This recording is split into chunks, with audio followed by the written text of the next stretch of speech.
Hi, thank you for joining me for another episode of A White Woman in Distress.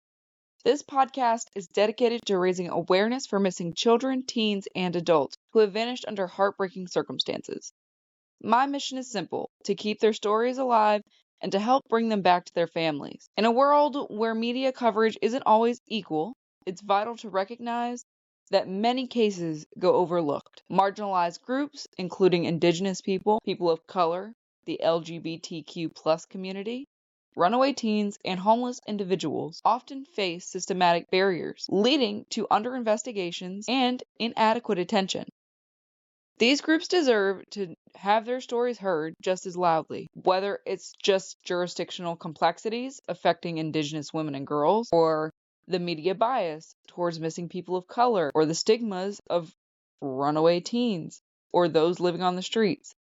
These cases remind us that real change is needed and necessary. Grassroots efforts, community involvement, and legislative advocacy are essential in turning the tide to better these responses. You don't have to be in the front lines to make a difference.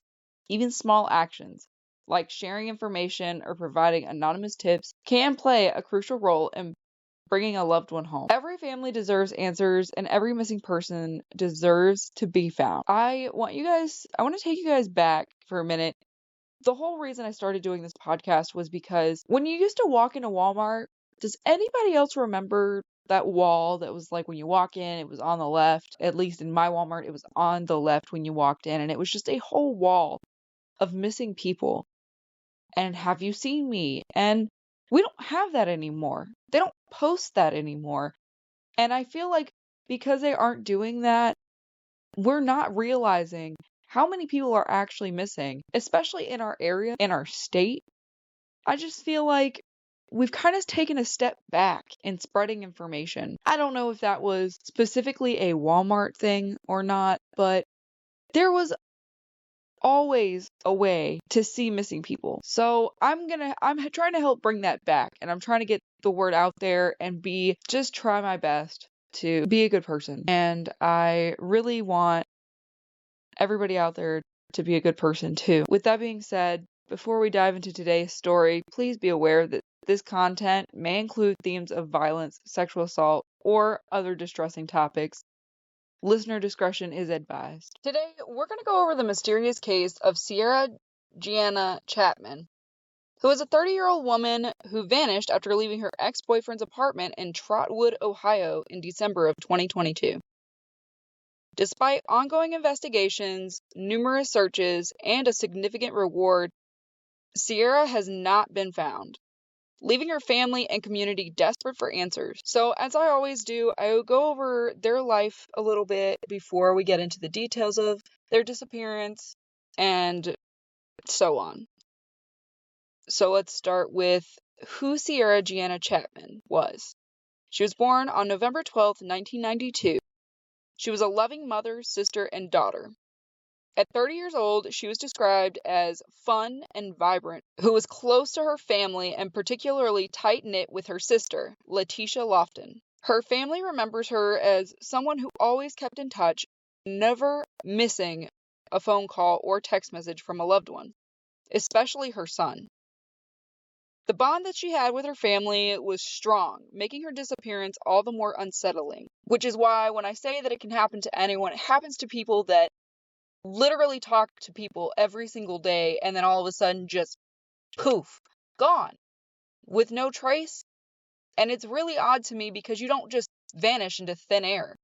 You have to go somewhere. Somebody has to see something. So let's go over the events leading up to and following Cierra's disappearance. December 27th, 2022 at 4:30 a.m., Cierra was last seen leaving her ex-boyfriend's apartment complex on Autumn Woods Drive in Trotwood. Security footage showed her getting out of her 2014 Cadillac SRX, briefly knocking on his door and then getting back into her car after just 2 or 3 minutes.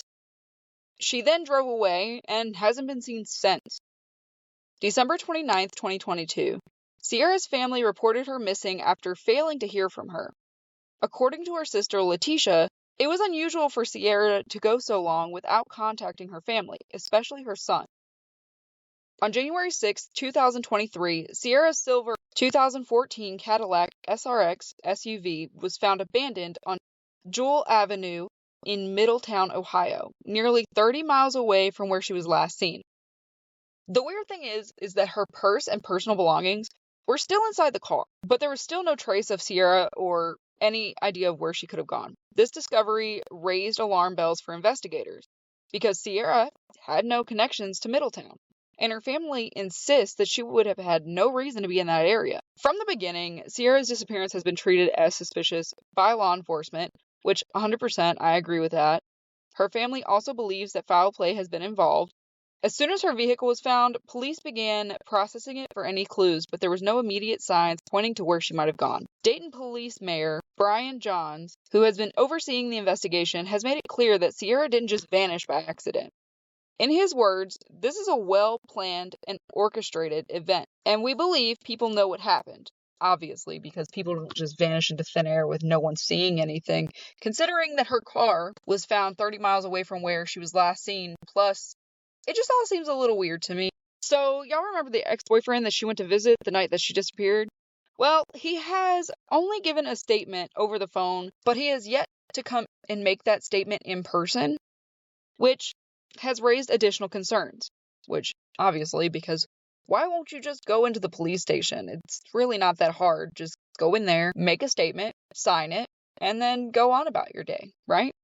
Why just make it over the phone? Because it's not the same. Cierra's family, particularly her sister Letitia, has been very vocal about their frustration with the pace of the investigation. When they initially reported her missing, they were told 48 hours to wait. By then, 2 days had already passed and precious time had been lost. The sense of urgency from the family led to widespread searches and community involvement, including the help of the Dr. Ellis Foundation, which supports families of missing persons, especially in the minority community. Now, let me make this clear, because I don't think I can make this any clearer. They should file charges against the police department because being told to wait 48 hours is not only false information, it is very, very dangerous. Because if a person is missing, that first 24 hours is the most important time because of the amount of evidence and the amount of ground that they could have covered. By telling them to wait 48 hours, they put this entire family through something that they didn't have to go through, because there is no federal law that says to wait 48 hours, when in fact you need to report missing persons immediately.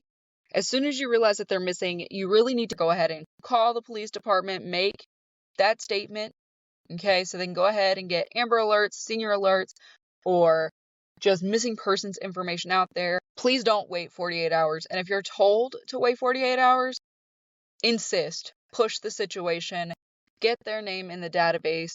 Do not listen to anyone if they tell you you have to wait 48 hours. It is not mandated.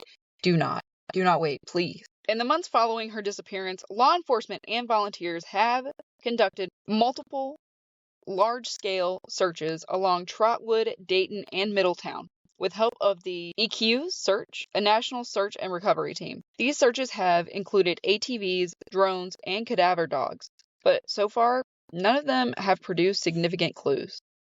The community has also come together to help, with over 60 volunteers participating in organized searches. Cierra's family has remained hopeful despite the emotional toll of not knowing where she is or what happened to her. Letitia, Cierra's sister, has been especially vocal, expressing how hard it's been to navigate life without her sister by her side. Which, that's the same for everybody. It's like if your best friend went missing, you'd be like, well, what the hell do I do now? It's just insane. Several months into the investigation, the FBI became involved in the search for Cierra. This development offered the family hope that new resources and advanced technology would help uncover what had happened. However, despite the involvement of federal authorities, there have been no substantial breaks in the case as of yet. Some key questions still remain unanswered, like what happened after Cierra left her ex-boyfriend's apartment? What happened? Why was she going to go visit the ex-boyfriend, right? Cierra's movements after driving away are unclear. Like, why was her car found in Middletown, a place she had no known connections to, with all of her belongings left behind? Was somebody else involved in her disappearance? Investigators have stated that they believe multiple people may know about and what happened to Cierra. However, no suspects have been publicly named and no arrests have been made. Like, why hasn't the ex-boyfriend just come forward and just made this statement? Because it seems insane that they haven't gone to pick him up so he can make this statement. They just accepted it over the phone. Because despite giving a statement by phone, he has yet to meet with investigators in person, which has left Cierra's family frustrated.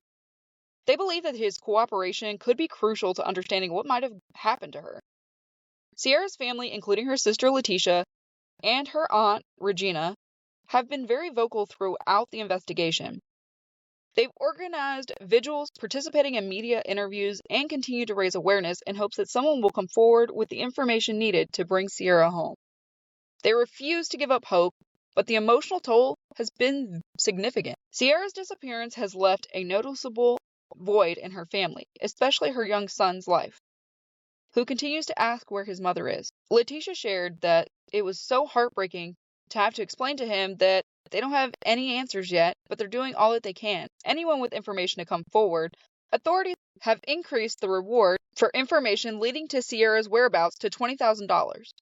The FBI and Miami Valley Crime Stoppers have both contributed to the reward fund, and they continue to urge anyone with even the smallest pieces of information to share it, as it could be key to solving this case. Cierra Jeanna Chapman's disappearance remains a mystery, but her family continues to fight for justice. If you have any information that could help bring Cierra home, please contact the Dayton Police Department at 937-333-2677. Or you can always call anonymously to Crime Stoppers at 937-222-STOP. You can also visit MiamiValleyCrimeStoppers.com to submit tips.